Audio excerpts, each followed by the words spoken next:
Hello बच्चों, आज हम लोग एक नया चैप्टर स्टार्ट करेंगे। भारत में मानव पूंजी का निर्माण। भारत में मानव पूंजी का निर्माण, ठीक है ना बेटा। चलो देखते हैं। मानव पूंजी से अभिप्राय किसी राष्ट्र में किसी समय विशेष पर पाए जाने वाले कौशल एवं निपुणता के भंडार से होता है। यानी कि मानव पूंजी का मतलब, ठीक ना, उस राष्ट्र में पाए जाने वाले व्यक्तियों में कौशल कितना है, मतलब कुशलता कितनी है, निपुणता कितनी है, स्किल कितनी है, इससे होता है, ठीक ना। जैसे किसी देश में एक डॉक्टर, इंजीनियर, अध्यापक व सभी प्रकार के श्रमिक, ठीक ना, कुशलता से काम करते हैं और इन्हीं के द्वारा किया गया काम, ठीक ना, कुशलता का जोड़ होता है, ठीक है, जो मानव पूंजी का निर्माण करते हैं, जो मानव पूंजी का निर्माण करते हैं।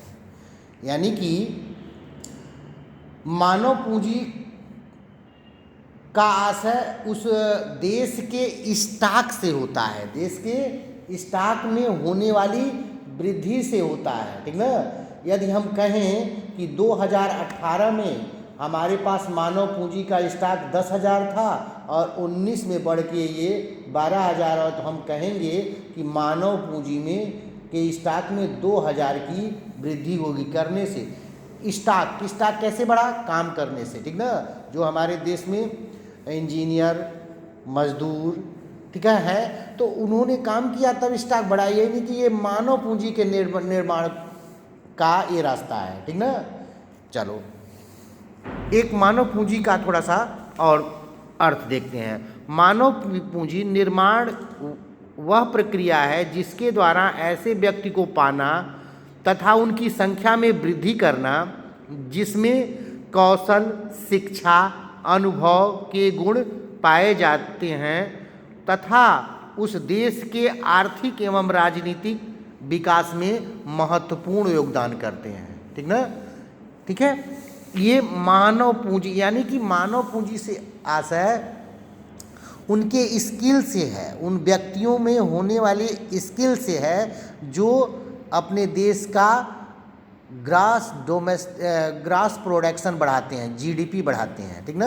यानी कि काम करेंगे तो देश में स्टॉक बढ़ेगा तो हमारे देश में, ठीक ना, उस तरह इस स्टॉक के द्वारा हमारे वहाँ पूंजी का निर्माण होगा। तो ये मानव पूंजी का निर्माण की प्रक्रिया है, ठीक ना। चलते हैं, ठीक है। यानी कि फिर एक बार देखते हैं। मानव पूंजी निर्माण वह प्रक्रिया है जिसके द्वारा ऐसे व्यक्ति को पाना तथा उनकी संख्या में वृद्धि करना जिसके कौशल, शिक्षा, अनुभव के गुण पाए जाते हों और जो देश के आर्थिक, राजनीतिक, ठीक है, ठीक है, के लिए विकास करते हों, डेवलप करते हों, ठीक ना, ठीक है। कोई दिक्कत? जी.एम. मायर के अनुसार ये एक परिभाषा इन्होंने दिया था, एक अर्थशास्त्री हैं, ठीक ना। चलो, मानव पूंजी निर्माण के तत्व, एलिमेंट कौन कौन से होते हैं, ठीक ना। मानव पूंजी के एलिमेंट निम्न होते हैं। पहला, शिक्षा, यानी कि किस देश के अगर हम शिक्षा पर व्यय करते हैं तो पढ़ के व्यक्ति के अंदर एक स्किल डेवलप होगी जो अधिक से अधिक देश के आर्थिक विकास में, ठीक, कारपोरेट जगत में, प्रोडक्शन में, ठीक ना, योगदान करेगा। तो शिक्षा पर व्यय किया गया व्यय मानव पूंजी का पहला एलिमेंट है। देश के उत्पादन कार्य बल की संख्या को बढ़ाने के लिए, ठीक ना, अधिक से अधिक तकनीक, शिक्षा, स्किल की ज़रूरत होती है।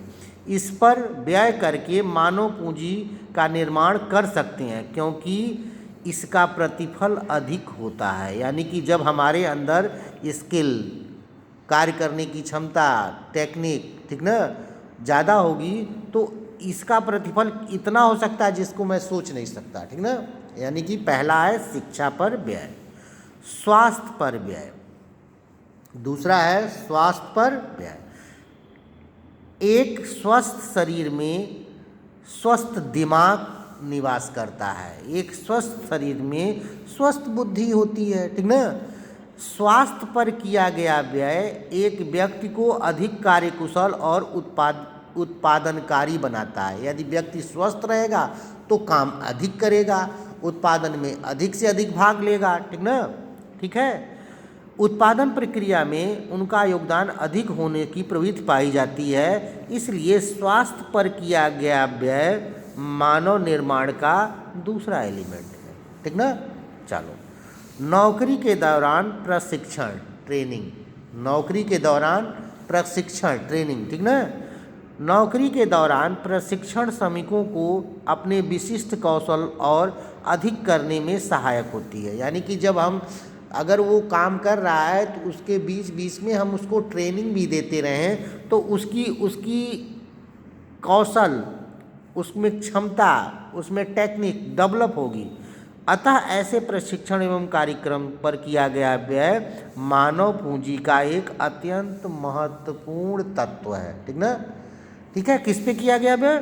नौकरी के दौरान प्रशिक्षण, ठीक है, ट्रेनिंग, ठीक है। आओ आगे चलते हैं बेटा। वयस्कों के लिए अध्ययन कार्यक्रम प्राथमिक, माध्यमिक तथा विश्वविद्यालय स्तर पर औपचारिक शिक्षा के अलावा सरकारी तथा गैर सरकारी संगठन को वयस्कों के लिए अध्ययन कार्यक्रम संगठित करते हैं ताकि वो अपने कार्य क्षेत्र में अधिक से अधिक निपुण हो। इसका चर्चा हम लोग पहले पॉइंट में भी किए थे, ठीक ना, निपुण हो। इससे उत्पादन बढ़ती है और उनके पूंजी, देश के पूंजी निर्माण में, ठीक ना, योगदान करती है। तो मानव पूंजी का निर्माण, इसको अध्ययन करने से पता चला कि मानव पूंजी का निर्माण उस देश के व्यक्ति में कार्य करने की क्षमता, कुशलता, बुद्धि, ठीक है, से होता है, जो मानव पूंजी का निर्माण करते हैं, ठीक है। आशा है कि बेटा वीडियो समझ में आई होगी। समझ में आई होगी तो कमेंट जरूर करना। Thank you.